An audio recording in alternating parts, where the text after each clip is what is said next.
हरे कृष्णा कृष्ण कृष्णा हरे हरे, हरे राम राम राम हरे हरे। श्रील प्रभुपाद की जय, गुरु महाराज की जय, आप सब भक्त बिंद की जय। जब आपका जप सुधारने के कला, तो इसमें हम आलोचना कर रहे थे मनों के ऊपर, मन की कार्यकलाप प्रणाली एवं स्वभाव। तो आगे कपिल देव जी श्रीमद् भागवत में कहते हैं जे आंतरिक सूक्ष्म इंद्रिया मन, बुद्धि, अहंकार और कलुषित चेतना के रूप में 4 प्रकार की जानी जाती है। तो जो सूक्ष्म शरीर है हमारी तथा चारों सूक्ष्म इंद्रियां हैं, उनमें से प्रथम है मन, उसके बाद बुद्धि, उसके बाद अहंकार और आवृत चेतना अर्थात चित्त। ये मिलकर सूक्ष्म शरीर बनाते हैं। चित्त से लेकर अहंकार या बुद्धि में सूक्ष्मता का स्तर कम होता जाता है। तो मन, बुद्धि, अहंकार और आवृत चेतना, तो इसमें सबसे कम सूक्ष्म है निरंतर एक गतिशील मन। तो मनो से और सूक्ष्म है बुद्धि, बुद्धि से और सूक्ष्म अहंकार, जो मिथ्या अहंकार के नाम से जाना जाता है, और फिर इसके ऊपर आते हैं चित्त वृत्ति, चित्त आवृत चित्त है। तो यहाँ पर ये वर्णन हुई। आगे बताते हैं, कृष्ण भगवद गीता में सूचित करते हैं कि किस तरह मन अपनी रक्षात्मक सेवा में कार्य करता है।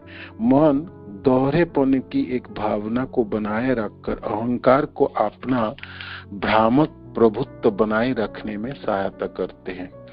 हे भरतवंशी, हे शत्रु विजेता, समस्त जीव इच्छा तथा घृणा से उत्पन्न द्वंद्व से मोहग्रस्त होकर मोह को उत्पन्न करता है। श्रील प्रभुपाद मन के प्रक्रिया के विषय में टिप्पणी करते हैं, द्वंद्वपूर्ण जगत में सुख तथा दुख का अंतर मात्र मनोरथ होता है, क्योंकि तथाकथित सुख तथा दुख वास्तव में एक ही है। वे सपने में भोगे सुख तथा दुख के समान है। सोता हुआ व्यक्ति सपने में ही खुशी और चिंता का अनुभव करता है, यद्यपि जिसका वास्तव में कोई अस्तित्व ही नहीं है। स्वप्न तथा जागृति दोनों में मन ही कार्य करता है, और मन के संकल्प तथा विकल्प से उत्पन्न प्रत्येक वस्तु मनोधर्म कहलाती है। यदि किसी ने हमारा अपमान किया है, तब मन बचाव करने हेतु बीच में आ जाता है, और यदि किसी ने हमारा प्रशंसा की है, तो यह मन बड़ा संतुष्ट हो जाता है और हमारे प्रशंसक को बुद्धिमान समझता है। इन दोनों ही स्थितियों में मन अहंकार को बचाए रखता है और हमें हमारी वास्तविक पहचान से अनभिज्ञ बनाए रखते हैं। हमारी वास्तविक पहचान क्या है? हम है कौन? जब हम इस संसार में आए तो हमें अहंकार के एक आवरण ने ढाक लिया। इसी आवरण ने हमें एक मिथ्या पहचान दी। हम इस मिथ्या पहचान के अतिरिक्त और कुछ भी नहीं जानते। तो फिर इस की मिथ्या पहचान के अनुसार हम है कौन? हम कुछ भी हो सकते हैं। चुनाव के लिए कुल 84 लाख जोनियां हैं, जो असंख्य श्रेणियों में विभाजित है। अहंकार इनमें से किसी भी एक शारीरिक पहचान को अपना सकता है, और मन एवं बुद्धि इस अहंकार के साथ जुड़कर स्वयं की मिथ्या पहचान की रचना करता है। हमारी शाश्वत पहचान तो हम श्री कृष्ण के प्रिय भक्त है, तथा पहचान है श्री कृष्ण के प्रिय भक्तों की है। उसे छोड़कर अहंकार किसी भी अन्य पहचान को अपनाने के लिए तत्पर रहता है। अहंकार हमारी चेतना को इस प्रकार भर देता है कि हम भूल जाते हैं कि हम कृष्ण के हैं और वे हमारे हैं। श्रीमद् भागवतम से हमें ज्ञात होता है कि मन अहं का सतगुण में रूपांतरण है और बुद्धि अहं का रजोगुण में रूपांतर है। मन का कार्य श्री कृष्ण के प्रति हमारी मिथ्या समझ एवं भुलावे की रक्षा करना है। ऐसा मन संकल्प तथा विकल्प के प्रयोग से करता है। बुद्धि तो स्वभाव से ही रजोगुणी है, अतएव यह अहंकार की सेवा में योजनाएं बनाती रहती है। इस प्रकार यह बुद्धि संकल्प या विकल्पों के माध्यम से मनों को संतुष्ट करती है। यह जानना विस्मयकारी है। हो सकता है कि मन सतोगुण से प्रभावित है और बुद्धि रजोगुण से, क्योंकि हम सामान्यतः बुद्धि को मन से ऊपर या सतोगुण को रजोगुण से ऊपर मानते हैं, परंतु बुद्धि निरंतर भविष्य के लिए योजनाएं बनाती रहती है और भूतकाल को संयोजित करती रहती है। ये दोनों ही क्रियाएं रजोगुणी है। हम मन और बुद्धि के मध्य होने वाली इस आंतरिक प्रक्रिया को प्रतिदिन अनुभव करते हैं। भागवत में भगवान श्री कृष्ण अपने भक्त उद्धव को थोड़े अलग शब्द में मन, बुद्धि और अहंकार के बीच में होने वाले अंतर कलहों को समझाते।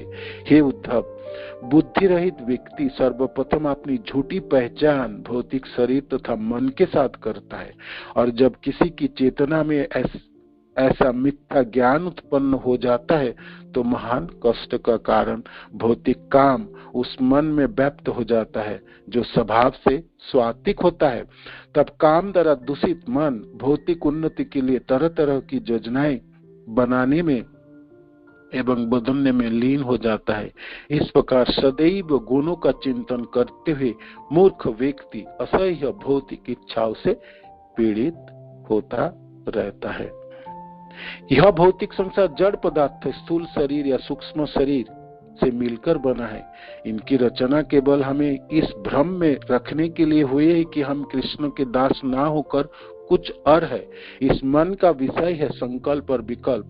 हम कुछ विशेष वस्तुओं को अपनाते हैं जिन्हें मन आनंददायक समझता है, और हम उन वस्तुओं से विमुख हो जाते हैं जिन्हें मन अप्रिय या दुखदायी समझता है। तो इच्छा और देश से भ्रमित होकर हम इस संसार में जन्म लेते हैं, और हम सारा समय मन की इच्छाओं अपनी रजोगुणी बुद्धि से संतुष्ट करने में लगा देते हैं। योग का अभ्यास करने वाले इस प्रक्रिया से हजारों वर्ष पूर्व से ही अवगत है। पतंजलि ने अपने योग सूत्र में लिखा है कि योग चित्त वृत्ति निरोध, संकल्प और विकल्प के आधार पर मन के जो उतार चढ़ाव है उन्हें रोकना योग का उद्देश्य है। यदि हम ऐसा करने में सफल हो गए तो हम पर भौतिक प्रकृति के दुष्प्रभाव पड़ने बंद हो जाएगा। मन स्वभाव से ही इस असत्य धारणा को बढ़ावा देता है कि हम इस संसार के भोगी है। जब यह मन शांत हो जाएगा तब यह पुनः अपने स्रोत सतोगुण में स्थित हो जाएगा। सत्वात् संजायति ज्ञानम, इस अति क्रियाशील मन को सतोगुण की ओर ले जाने मात्र से ही कोई भी शुद्ध सत्व के निकट पहुंच सकता है। तो इस अध्याय में महाराज वर्णन किए जे सूक्ष्म जो हमारा शरीर है, जिसमें मन आती है, उसके ऊपर आती है बुद्धि और इसके ऊपर अहंकार आती है, और फिर चित्त वृत्ति मिथ्या अहंकार से ढका हुआ है। हमारा पहचान ही गलत है। हम शरीर से जीते हैं, हमारी भावनाओं शारीरिक है, हमारी क्रिया और वृत्ति शरीर से जकड़ा हुआ है। तो हमने हमारी जो फाउंडेशन है, जो आधार है ना, वो ही गलत चीजों में खड़ी हो गई। आप कितने भी खींच खाच के इसको चेंज करने की प्रयास करो, वहां जोड़ा लगा, वहां लगा एक, तो वो जब जड़ें आपकी गलत हो गई, फाउंडेशन गलत है, पहचान ही गलत हो गई, तो उसके ऊपर इमारत खड़ा नहीं हो सकता है ना। तो टूटने वाला होता है और टूटता है, कभी टूटता है, कभी बिखरता है, कभी जोड़ता है। तो इसमें मनोधर्मी कहलाता है। बुद्धि हमारी रजोगुनी हो गई, बुद्धि अहंकार से कलुषित हो गए, मिथ्या अहंकार में पड़ गए। हम है कृष्ण की हैं, दास है उनकी, दासत्व मेरा स्वरूप है, ये मेरा जीवन है और यही मेरा सनातन धर्म है। वो हम सब भूल गए, सब खा गए, वो हमारे पास कुछ याद नहीं है ना। हम जन्मों जन्म जितने भी 84 लाख जनियों में पड़े, मिथ्या अहंकार से आवृत बुद्धियों की वजह से मनों को खींच के ले गई, और हमारी सूक्ष्म इंद्रिया चित्त वृत्ति कलुषित हो गई, और हमने अपनी मिथ्या पहचान को बचाने के लिए कोई ना कोई चीजों में पड़ गए। और अभी मनुष्य जीवन में भी वही मिथ्या पहचान है हमारी, है ना। शरीर से ही जीते हैं, शरीर ही सब कुछ है और शरीर से ही एक दिन मर जाएंगे, है ना। आवृत हो गई हमारी जो चित्त है मिथ्या अहंकार से आवृत हो गई, जिसको हम आत्मा भी करें, आत्मा आवृत हो गई। हम सोचते भी है शरीर से, मनो से भावना उत्पन्न होते शरीर के लिए, है ना। कार्य करने की प्रेरणा शरीर के लिए, चित्त वृत्तियों की जो मनन क्रिया, चिंतन क्रिया तो शरीर के लिए है ना। देखिए कितनी बड़ी भयानक परिस्थिति है। इसको दंत कहलाता है, इसको भ्रामक कहलाता है, दंत पूर्ण अवस्था है, श्रील प्रभुपाद कहते हैं। हम है नहीं, जो हम है उसकी हम भूल गए, और जो हम नहीं है उससे आवृत हो गई, उससे उसके सुख से सुखी हो गए, उसके दुखों से दुख हो गए। शरीर थोड़ा ठीक है तो सुख है, शरीर जकड़ गए, बीमारग्रस्त हो गए, दुखी हो गए। ना मैं सुखी हूं और ना मैं दुखी हूं, ये तो मेरा क्रिया था ही नहीं, ये मेरा परिचय भी नहीं था। मैं इसमें बुरी तरह फंस गए।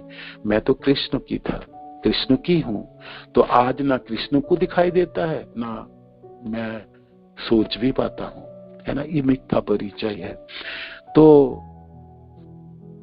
इस तीनों सूक्ष्म इंद्रियों में से सबसे सूक्ष्मता है मिथ्या अहंकार है, अहंकार थी। और ये मिथ्या अहंकार ये बुद्धि से भी सूक्ष्म है और मन से भी सूक्ष्म है। तो जो जितने सूक्ष्म है उतने बलशाली होगी, उसकी प्रभाव हमारे जीवन में उतनी पड़ती है। तो ऐसा तो था जब मैं अपने शुद्ध अहंकार से अपने बुद्धि को नियंत्रित करता और बुद्धि से मन नियंत्रित होता और मैं कृष्ण की तरफ बढ़ जाता है। किंतु हमने बिल्कुल उलट गई, हमारी बिल्कुल जो स्थिति है ना बिल्कुल परिवर्तित हो गया है। हमारी अहंकार जो रजोगुनी हो गई है ना, और अहंकार हमारी कलुषित हो गई, और इस कलुषता के वजह से बुद्धि रजोगुनी हो गई। और रजोगुनी बुद्धि से मन हालांकि सत्व गुणों में रह सकता है, सात्विक विचार उसको दिया जा सकता है, किंतु बुद्धि रजोगुनी हो गई तो मनो के ऊपर वो ज्यादा सूक्ष्म है, मनो को नियंत्रित कर सकता है। तो मनो में भावना सारे रजोगुनी उत्पन्न कर दिए, ये करना वो करना, ये जाना ये करना, ये खाना वो खाना, ये भोगना वो भोगना। मैं अपने को भोक्ता मान लिया, मैं भोक्ता है ही नहीं, मैं भोक्ता हूं ही नहीं, किसी जीवन में मैं भोक्ता नहीं था, कभी भी मैं भोक्ता नहीं बनूंगा। भोक्ता मेरा परिचय है ही नहीं, मैं तो भोग गया हूं, है ना। मैं दास हूं, दासत्व मेरा जीवन है, सेवा मेरा जीवन है ना। मैं कृष्ण का हूं, तो कृष्ण को भूल गई, है ना। इसीलिए हमारे मनों में चंचलता है। मन और बुद्धि और अहंकार जिस स्तर में रहना चाहिए था वो सब खो गई, हमने सब खो दिए। और इस मिथ्या परिचय में जन्म लेते हैं, इसी मिथ्या परिचय से में बढ़ जाते हैं, इस मिथ्या परिचय से पूरे जीवन निर्वाह करते हैं, और मरते समय इसी मिथ्या परिचय की वजह से दूसरे जोनियों में चला जाता है, दूसरी पहचान बना लेते हैं। हमने कभी भी पहचानों के लिए प्रयास नहीं किया। जब मैं कृष्ण की हूँ, कृष्ण मेरा है, कृष्ण की मेरा दास है, कभी मनों में नहीं आता, कभी मनों में नहीं। बहुत कोशिश करके मनों में लाना पड़ता। देखिए स्वभाव तो मेरा ये होनी था, मैं कृष्ण की हूँ, मैं कृष्ण की सेवक हूँ, कृष्ण के दास हूँ, ये मेरा परिचय है ना, ये मेरा परिचय है। ये मनों में आता ही नहीं। आज बहुत जबरदस्ती करनी पड़ती है। मैंने भूलते भूलते स्वभाव को खोते खोते ऐसा खो गए, ऐसा भूल ही गए। कृष्ण भूली सही जीव अनादि बहिर्मुख। अनादि कृष्ण को भूल के ना, भूलना प्रक्रिया हमने ऐसे शुरू की है अनादि काल से। माने इसकी कब शुरुआत हुई और कितने साल बिताया, ये अनादि शब्द व्यवहार के महाप्रभु ने। कृष्ण भूली सही जीव अनादि बहिर्मुख, अतः माया हृदय संसार दुख। अब बुद्धि रजोगुनी हो गई, बुद्धि से नियंत्रण नहीं है, बुद्धि मन को नियंत्रण करने जाए और रजोगुण से सतोगुण को नियंत्रण करने जाए, क्या विडंबना उत्पन्न हो गई, मनोधर्मी हो गई। हम हर तरह से पराजित हो गई, हम अपना परिचय खो गई। आज हमको कोई कहता है पागल मत बन, है ना, तू तो कृष्ण की है, कृष्ण की दास है। तो हम तो उसकी तरफ देखेंगे, सोचेंगे क्या बोलता है ये, मेरी जीवन तो है ही नहीं, जीवन की वृत्ति तो है ही नहीं, जीवन की चित्त वृत्ति नहीं है, जीवन की क्रिया तो है ही नहीं, ये तो मेरा गलत परिचय है। जो सच थी, जो सत्य थी, आज हमको मिथ्या लगती है, और जो मिथ्या है वो सत्य लगती है। ये भ्रम है, ये भ्रम है, ये चित्त वृत्ति की भ्रम है। क्या अद्भुत भ्रम है। देखिए, जो सत्य वृत्ति थी, जो सत्य है, वो हमने बिल्कुल भूल गई, और उसको वो हमको मिथ्या लगती है। गुरुदेव की कृपा से, श्रील प्रभुपाद की कृपा से आज हमने शास्त्र की श्रवण करते हैं और सुनते हैं। साधु शास्त्र कृपा यदि कृष्ण उन्मुख है, सही जीव निस्तारे माया तार छाड़े। कृष्ण उन्मुखता इस बद्ध अवस्था से बचाने वाले है। कृष्ण की उन्मुखता है हमको माया से छुड़ाने वाले है, हमारी इस परत को हटाने वाले है। किंतु परत इतनी मोटी है, इतनी मोटी है, हम मिथ्या पहचान की इतनी भयंकर आवरण है, इतनी जंजीरें हैं, है ना, हम भूल ही गए। हम कब भूल गए पता ही नहीं, अनादिकाल हो गई, है ना। इसके ना आदि है ना अंत, है ना। अद्भुत इसकी प्रभाव है, अद्भुत प्रभाव है। मिथ्या अहंकार इतनी बलशाली हो गई, आज हम अहंकारी हो गए, पहचान ही खो दिए, है ना, खो दिए। तो ये आप साधक को, हम सबों को समझना है जी, मेरे को इस जीवन में भी मिथ्या परिचय में नहीं जीना। हे कृष्ण, मैं तो आपके हूँ, मैं तो अपने गुरु के हूँ, मैं एक दास हूँ, मैं एक सेवक हूँ। सेवा धर्म तो मेरा चली गई, मैंने तो अपनी सेवा करा ली, है ना। जब भी मान अपमान की बात होती है, काम क्रोध लोभ मोह मदों की क्यों होती है, मैं अपनी सेवा कराना चाहता हूँ। सेवा मेरा धर्म था, वो भूल के मैं अपनी सेवा में अपनी इंद्रियों को लगाया, दूसरे को लगाया, सबों को लगा दिया, पूरे जगत को हमने लगा दिया अपनी सेवा में। क्योंकि मैं भोक्ता के रूप में मेरा परिचय स्थापन करना चाहता हूँ।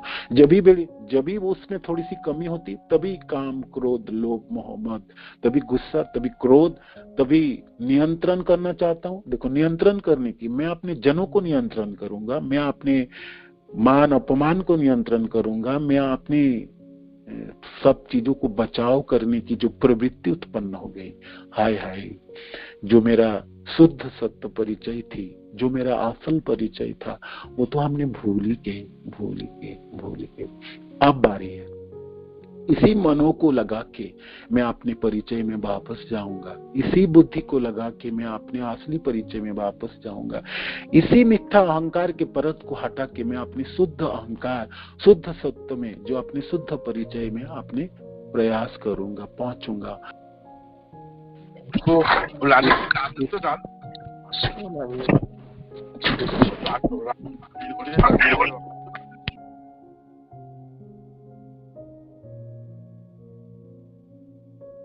और इससे हम होगी। तो दूसरी जो कुंजी है, बुद्धजन महाराज बताते हैं, जे मनो को आपको लगानी पड़ेगी नाम जपो में। मन को आपको ध्यान रखना है, जे आप परिचय में ना खो जाओ, गलत परिचय में ना खो। इसी मनो को बचा के निकाल के लाओ, है ना, परत से, बुद्धि के प्रभाव से निकाल के लाओ। क्यों ना, वो बुद्धि आपकी रजोगुनी है, वो आपको करने नहीं देंगे। वो आपको हमेशा सोचेंगे, ये क्या करने जा रहे हो आप, ये क्या बोलने जा रहे हो, ये क्या, ये आपके थोड़ी है, ये आपके तो नहीं है। वो गलत परिचय में आपके रखना चाहता। मानो कि ट्रैफिक पुलिस ही घूस लेने लगे, तो ट्रैफिक को नियंत्रण कौन करने वाला है बताओ, है ना। जंजाल यहाँ शुरू हो गई।